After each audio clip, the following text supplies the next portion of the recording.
باورت میشه میتونی بدون الگویی یقه شیک و کاربردی رو بدوزی. کافیه که 8 سانت به صورت عمودی و افقی برای یقه بری به داخل و از گوشه یقه 21 سانت بیای به پایین.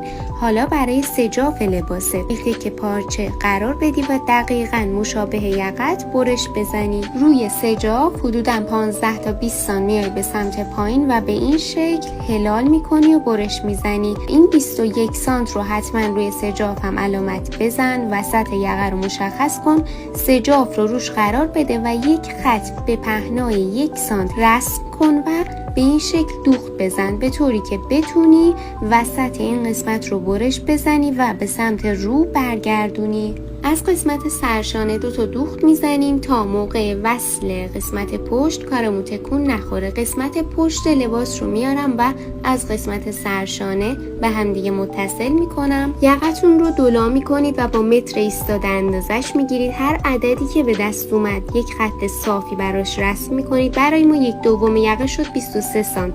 6.5 سانت از هر طرف میریم به سمت بالا و 2 سانت میرید به سمت راست و برای کیس شدن کار 1 سانت میرید به سمت بالا. بعد از اینکه به این شکل یقتون رسم شد روی 2 تا تکه پارچه قرار میدید. از هر طرف 1 سانت زاپاس میدید و از قسمت پایین اون 1 سانت